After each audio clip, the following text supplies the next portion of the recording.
yield in time?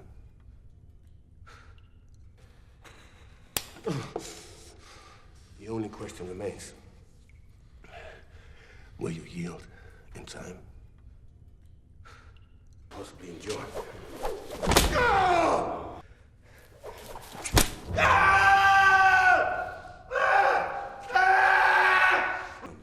If she hasn't already. So all I need from you is the password. I've got the ledge.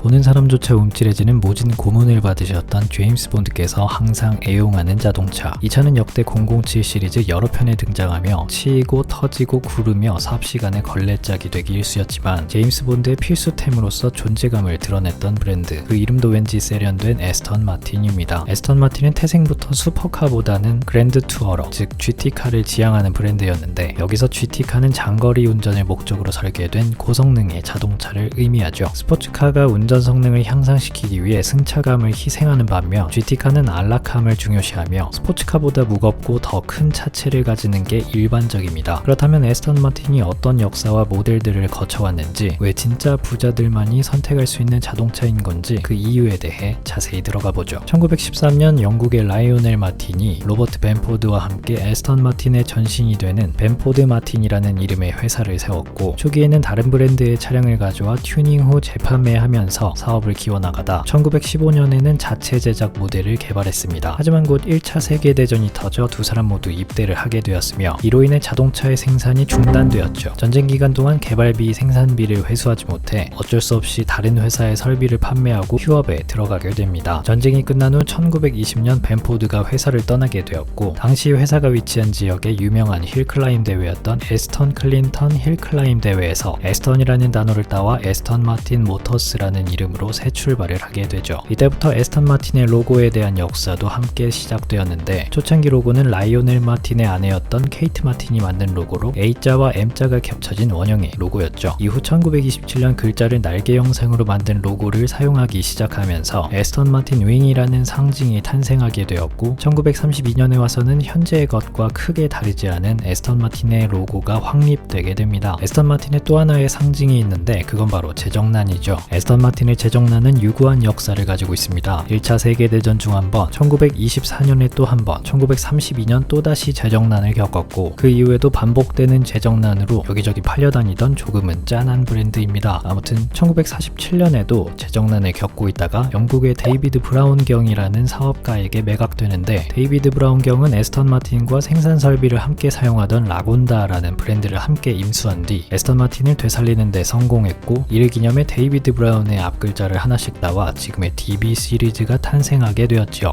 DB? 그거 아니야. 1958년 DB4가 런던 모터쇼에서 눈길을 끌며 총 1100여 대가 판매되는 흥행 성공을 기록하고 1963년 007 골드핑거에 에스턴 마틴 DB5가 본드카로 등장해 화제를 모으면서 본격적으로 브랜드 인지도를 높이게 됩니다. 그리고 DB5의 후속 DB6, DBS 모델을 내놓았으나 또다시 제정란이 찾아와 컴퍼니 디벨롭이라는 회사에 매각된 후 여기저기 떠돌던 에스턴 마틴은 1991년 대서양을 건너 미국의 포드 아래로 편입되게 되죠. 이때 내놓은 DB7은 약 7천여 대가 팔리며 역대 에스턴 마틴의 모델 중 가장 많이 팔린 기록을 세우지만 포드 차량의 일부 부품을 그대로 가져와 사용하면서 가격대 높은 고급 차량에 걸맞지 않는 원가 절감에 대한 반발로 브랜드에 대한 평은 점점 나빠져갔습니다. 그렇게 또다시 에스턴 마틴은 여기저기 팔려다니는 신세가 되었고 2020년 최근에는 캐나다 사업가인 로렌스 스트롤이 지분을 사들여 대주주임과 동시에 회장의 자리에 올라섰죠. AMG와 파워트레인 분야에서 코어웍을 자주 진행한 탓인지 AMG의 수장이었던 토비아스 메르스가 2020년부터 에스턴 마틴의 CEO를 맡았으나 2년 만에 그만두셨네요.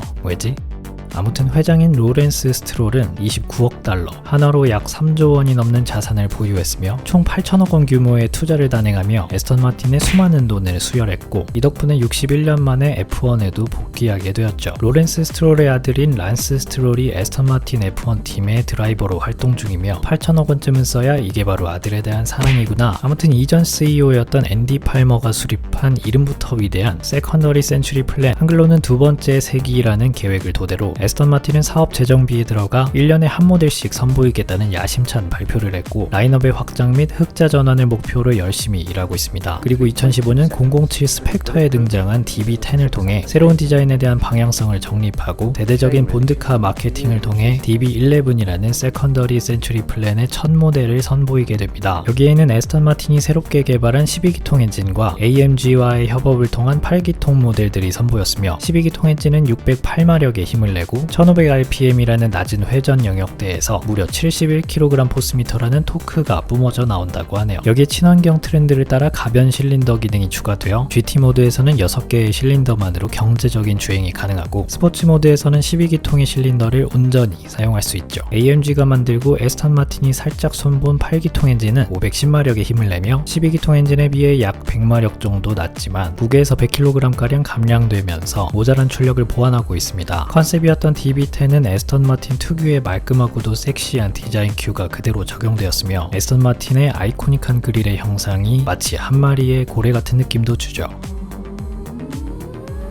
우영씨 여기 아니에요. 잠깐 들어가 계세요. 매끈한 면들로 이루어지는 풍부한 볼륨감이 제임스 본드, 특히 다니엘 크레이그의 섹시하고 젠틀한 이미지로 점철됩니다. DB11 이전 모델인 DB9에서는 크리스탈 키팝이 제공되었는데 이 키팝을 대시보드 상단부 홀더에 넣고 누르면서 시동을 거는 독특한 방식이었으며 에스턴 마틴만의 특별한 사용자 경험을 제공했지만 DB11에 와서는 그것이 사라져버렸죠. 매우 아쉬운 부분이지만 사실 스마트키가 편하긴 하니까요. 아무튼 2017년에는 벤티지의 2세대 신형 모델이 공개되었고 벤티지는 GT카에서 벗어나 1세대의 애매함을 버리고 좀 더 퓨어한 스포츠카로서의 정체성을 완벽하게 확립합니다. 이어 2018년에는 DB11 기반의 플래그십 차량인 DBS 슈퍼레제라를 선보였으며 이탈리아 밀라노의 카로체리아인 투어링 슈퍼레제라와의 협업으로 만들어졌습니다. 플래그십인 만큼 12기통 엔진만 탑재되며 715마력이라는 괴력을 내고 시속 0에서 100km까지는 3.4초, 최고 속도는 시속 340km까지 도달할 수 있습니다. 경쟁 차량으로는 벤틀리 컨티넨탈 슈퍼스포츠, 페라리 812 슈퍼패스트가 지목되지만 이 차량들과의 경쟁에서는 아무리 봐도 밀릴 것이라는 게 대부분의 시각입니다. 그리고 2019년 말에는 전세계 SUV 선호 트렌드에 따라 에스턴 마틴의 첫 번째 SUV DBX를 출시하게 되죠. DBX는 12기통 모델 없이 벤티지에 사용되는 AMG의 4.0L V8 엔진만 탑재되며 550마력의 최대 토크 71.4kg포스미터, 제로백 4.5초, 최고 속도 시속 291km로 벤티지 못지않은 파워를 보여줍니다. 여기에 스트레이트 6라는 6기통 모델과 707이라는 고성능 모델이 더해졌는데 707은 람보르기니 우르스와의 드래그에서 승리하며 세간의 주목을 받았죠. 에스턴 마틴은 고급 브랜드로서 생뚱맞게도 경차를 출시한 적이 있습니다. 유럽 환경 규제를 고려해 시그넷이라는 소형 차량을 출시했지만 그것은 도요타 IQ를 그대로 가져와 배지와 껍데기만 바꾼 소위 배지 엔지니어링 차량이었습니다. 경영진은 이 차를 판매하게 됨으로써 브랜드 전체 판매 대수가 약 2배 정도 올라갈 것이라 예상했지만 현실은 2년 반 동안 겨우 150대밖에 팔지 못했으며 당시 두 가지 트림의 가격이 한화로 각각 5,500만원과 7,100만원으로 책정돼 경차가 이건 너무한 거 아니냐고 시발. 그 외에도 브랜드 이미지를 향상시키기 위해 다양한 차종들로 라인업을 확장하고 있으며 다양한 시도들이 계속되고 있습니다. 자가토와 콜라보한 한정판 모델들과 과거 대형 세단인 래피드, 그리고 11억 원이라는 가격표를 붙이고 새롭게 부활했다가 2년 만에 조용히 되돌아가신 고급 세단 라곤다,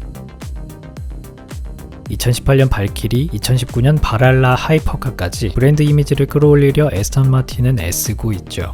새롭게 선보인 SUV DBX의 판매량이 호조를 보이며 판매에 청신호가 켜졌지만 에스턴 마틴의 간판 차량인 DB11은 전세계 3대 고급차 브랜드 중 하나인 벤틀리의 컨티넨탈 GT라는 걸출한 경쟁 모델을 상대로 여전히 그 한계를 드러내고 있습니다. 알다시피 폭스바겐이라는 거대 그룹의 지원을 받는 벤틀리에 비해 에스턴 마틴은 개발 여력이 부족한 부분에 벤츠의 부품을 그대로 들여와 사용하는 등 비싼 벤츠라는 비난을 받기도 할 만큼 완성도가 경쟁자들에 비해 뒤처져 있는 것도 사실이었습니다. 특히 멋진 외관에 비해 실내 인테리어는 어찌 좀 모자르다라는 생각이 자주 들곤 하죠. DB11 벤티지뿐만 아니라 최근 출시된 SUV인 DBX의 인포테인먼트 시스템도 벤츠의 것을 그대로 사용하는 등 아니 이 차에 돈이 얼만데 라는 불만이 나올 수밖에 없었죠. 그렇다 보니 에스턴 마틴을 구매하는 데 대한 명분을 마련하기가 상당히 애매했습니다. 람보르기니, 페라리, 포르쉐와 같은 타 브랜드들에 비해 브랜드 가치가 비교적 낮아 구매와 동시에 폭풍 감가가 시작됩니다. 지속되며 누가 영국차 아니랄까봐 잔고장도 꽤 많은 편에 유구한 재정난을 가진 탓에 신규 플랫폼이나 엔진을 개발할 여력이 없어 오랜 시간 기술적으로 정체가 이어지다 보니 에스턴 마틴이라는 브랜드를 너무나도 사랑하고 감가 같은 건 전혀 신경 쓰지 않을 만한 재력이 뒷받침되는 찐 부자여야만 이 차의 구입으로 이어진다는 것이죠. 하지만 그럼에도 불구하고 신사적이고도 섹시한 디자인을 가졌으며 고성능을 표출함과 동시에 안락함까지 갖춘 자동차, 그리고 오랜 기간 007 시리즈 PPL을 통해 본드카라는 굳건한 헤리티지가 더해진 특별한 브랜드임은 틀림없습니다. 비록 과거에는 여타 브랜드에 비해 낮은 인지도를 가지고 있을지라도 이 브랜드가 보여주는 여러 활동들로 인해 앞으로가 기대되며 언젠가는 수트를 쫙 빼입고 제임스 본드처럼 드라이브 나가고픈